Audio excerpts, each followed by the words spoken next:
Hi everyone, it's Carissa. I thought I would do a quick video today to show you how I weave in my ends as I knit so that I don't have to weave them in later. So I have finished the first color on my little swatch.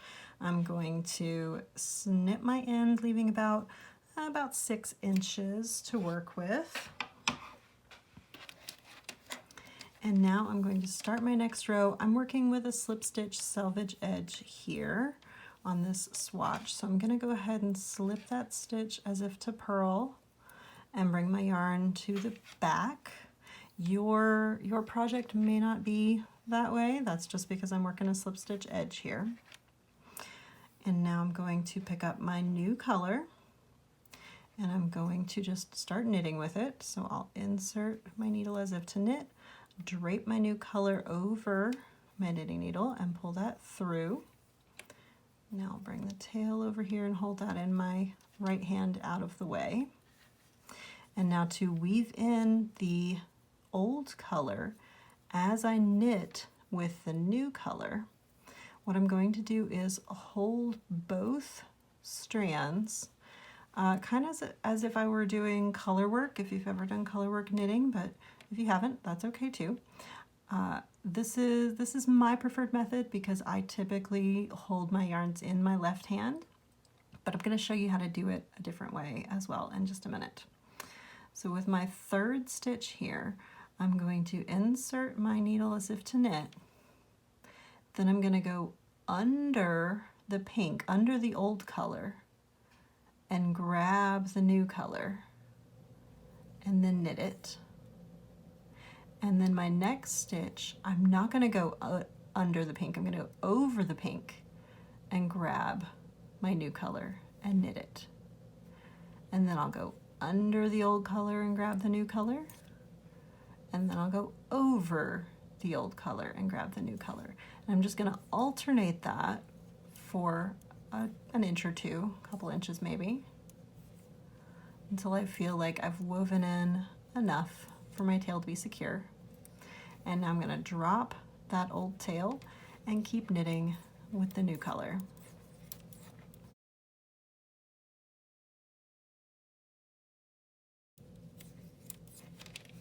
So now if we look at the back of the work, you can see that the pink tail here has been woven up and down and up and down. It's kind of hard to see because, well, it's pink on pink. But the tail has been woven up and down through that half of that row of knitting, so it's nice and secure. And after I block my project, I can just come back and snip off that tail close to the fabric. Now I'm going to show you a different method, well, the same method, but holding the yarns a different way, to weave in the tail of the new color. So I'll go ahead and work my wrong side row to get back to the other side, and I'll meet you back there.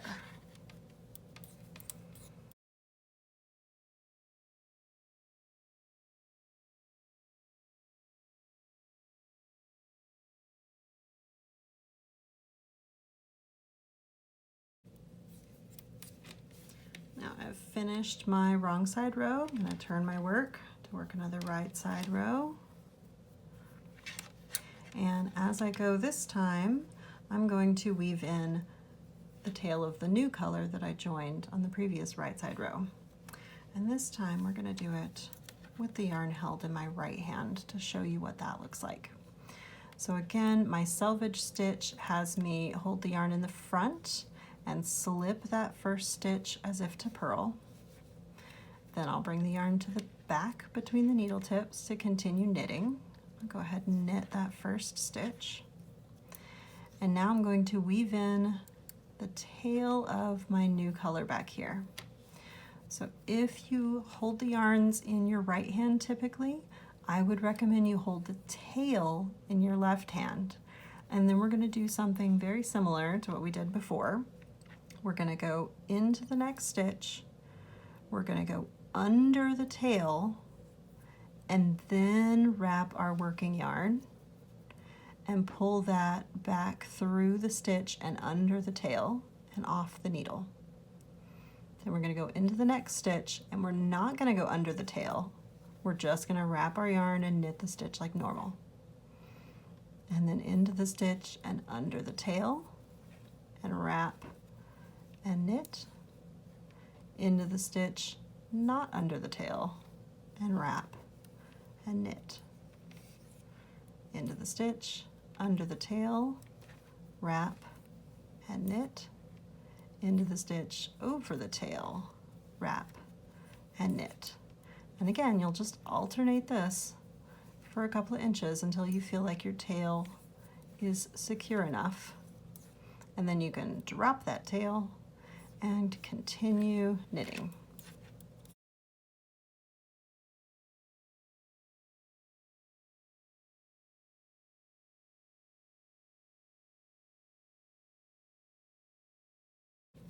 And now I have finished my next right side row. We'll look at the back side here. And now I have both of these tails nicely woven in over the first half of each of those rows. And once I've finished my project, I can go back and just snip those off near the fabric, and they're all done. I don't have to get out my tapestry needle and weave them in manually. I hope you find this helpful.